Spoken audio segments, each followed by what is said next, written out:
and this is just kind of be like a quick run through. And I was never that good of a player, very mid, for this reason right here. I never paid attention to coaches' systems. I acted like they were. I've never like. I remember I was playing junior hockey and like the coaches would try to like teach me the systems, and I remember like I literally told the coach one time like, "Hey, like I don't care." So like that is not good at all. But from an athletic standpoint, as a player, these ankles do not lie.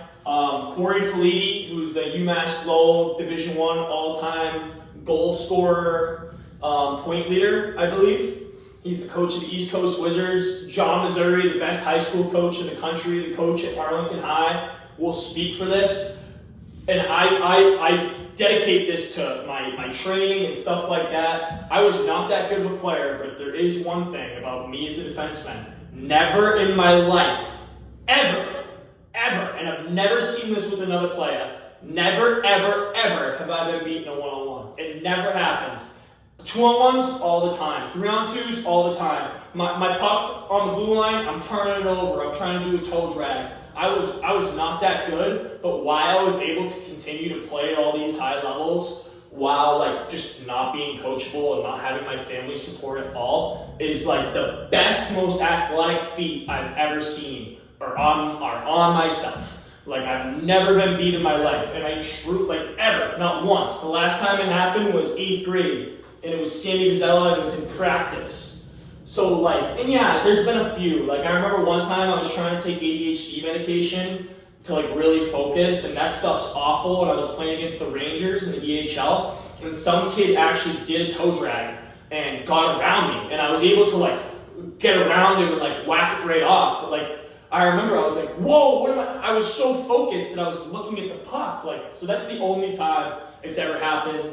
The kid on the Rangers, and then 8th grade Sammy Vizella, and then before that, I'm sure it happened a whole lot. But I credit that, right, to combining all of this stuff. So I always played lacrosse, and where I think hockey players really slack is getting cleats on your feet, going to the turf, sprints, footwork, jumping up and down. That's what being an athlete is. Do you know what I mean? Like that fast twitch mobility, all that stuff. Like that basketball players and football players are doing, like hockey players should be doing that too. That's going to separate you. So speed is huge. Speed is everything.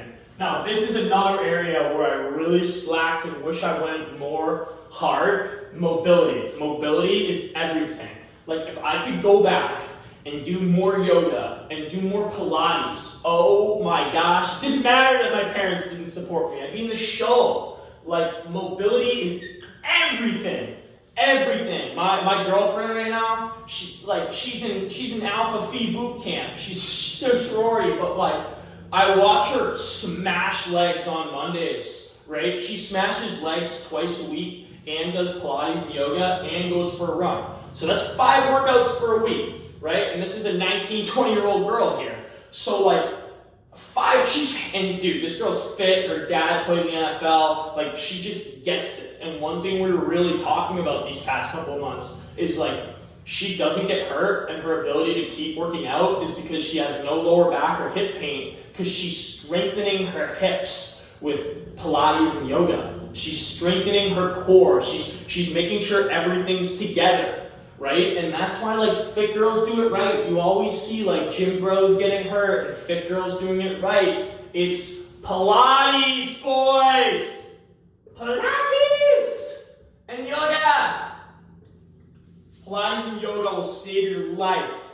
I bet you that's Crosby's secret right there. I bet you see the kid every morning is like doing Pilates with his wife and like taking energy and like putting it in him. He just doesn't want to tell you because he doesn't want you to be as good as him. Alright, part 3, conditioning.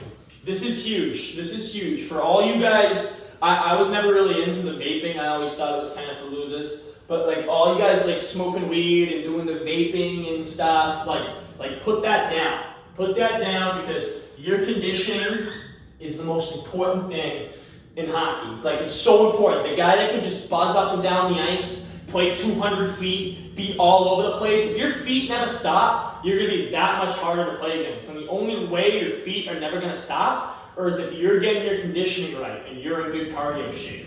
So that's really important too. Now, this is kind of like block one. These are my 3 most important things year-round that you constantly need to be improving on, working on, and keeping together. Now, let's kind of move into that second block. So strength is going to be the most important thing in the off-season, because in season, we don't want to fatigue ourselves for games, and we don't want to hurt ourselves. But off-season, so that really gives us an only time for building strength in the off-season. So we're going to prioritize that in the off-season. Prioritize being strong. Why do you need to be strong? Well, one thing I never learned how to do until like this age, because no one really ever taught me, was like get the puck and protect it in the corner. I would just like throw it away and like try to like go to the next guy. Like John Oliver literally like at 23 years old took the time to be like, JR, like I know it's your first time playing forward here, but when you get the puck in the corner, like you need to take contact. And like just because someone's coming to get you, it doesn't mean you're going to turn it over. Like you don't just have to throw it away. It's not a hot potato. And where this comes in was you got to use this strength, get low, and like protect that puck. Where else you could be strong is when you're battling and stuff in the corners. Guys are trying to throw you off pucks. Being strong is everything. You gotta work out hard in the summer. Be strong. Let's get to number 5. Mental strength. This is a big one. Like, if your coach is going to scream at you and stuff, like, is that going to break you? Do you know what I mean? And for me, none of that ever broke me. I just had a problem with, like, respecting adults. So I was often, like, calling coaches by their first names because I didn't have any respect for them.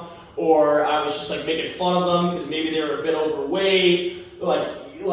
Just because I didn't like the way they would like talk to me sometimes. So in my head, I'd be like, why is this fat guy trying to tell me what to do? That was mentally weak. I should have been mentally tough.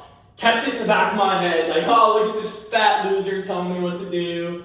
But like, I should have kept that to myself. I didn't need to like, you know what I mean? And that's where I've been mentally weak a lot in my career. My big mouth has hurt me a lot. And I don't really care anymore. I just kind of speak the truth. But your big mouth can hurt you a lot. Now let's get into something so important here. Hockey IQ and coachability and listening. Now, obviously, you just heard me talk about mental strength. So in terms of hockey IQ, this is like not as hard as you think it would be. Honestly, I wish I said this to myself when I was playing in the fall, but you kind of just gotta like watch your team play on the screen and like listen to your coach and the systems he's talking about. Like kind of just place yourself on a map and just like draw like where you're supposed to go and where you're going. And like I never really did that because I never really cared to, but if I were to restart my hockey career, I would sit down with the coach, 10 minutes, learn the system real quick, go home, 20 minutes, take a pencil, and just kind of sketch. You know what I mean? Watch the team, watch a game on the TV from last year or whatever, and just like trace the puck. You know, watch where it goes, and then you can kind of just, you know what I mean, get a vibe for where you're supposed to be and what you're supposed to do. I never did any of that. I remember when I got to the BCHL and I was really hanging out with this girl, and the coach calls me and he's talking about these systems and stuff, and he emails me all the systems and stuff. And she was like, oh, like, when are you going to study that? You're leaving tomorrow. And I literally laughed at her. I'm like, I'm not going to look at this. Are you serious? And I think that's so funny now because it's like, why didn't I look at that? You know what I mean? I don't know. I just never really, I always thought anything academic material was just stupid. So yeah, this is going to be really important and really easy. Just like knowing the systems. Hockey IQ is just knowing the system you're playing in and playing it right and really hard. And yeah, then you gotta make like obviously good decisions, like don't turn over the puck. Like my hockey IQ was so bad just because I was an idiot. Like I loved I remember one time I went through my leg, I was behind the net and I came out and there's a forechecker coming down on me and I turn my stick to fake that way and then I go through my legs.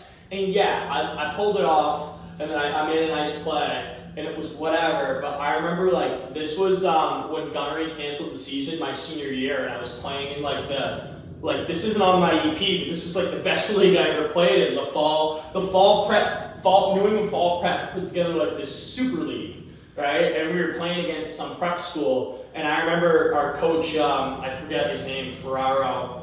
He was a great man. He played at some really high levels. He had some really good things to coach about. And he said, he was like, Riley, like if you ever do that again, like you'll never play for me again.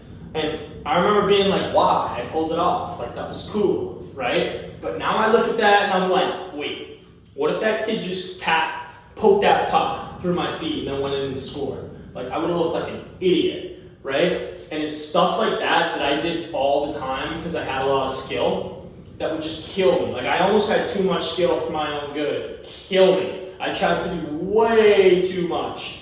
And that was anti-coachability, bad hockey IQ, not listening to my coaches. So if you can not do that, like just don't be a punk. It's really not hard. And listen, all that stuff will kind of do itself. And then you'll actually learn how to play the systems. You'll feel more confident. It'll help you more. Yes, your coach might be an idiot, but like if you buy into the system, like it's just a lot easier that way.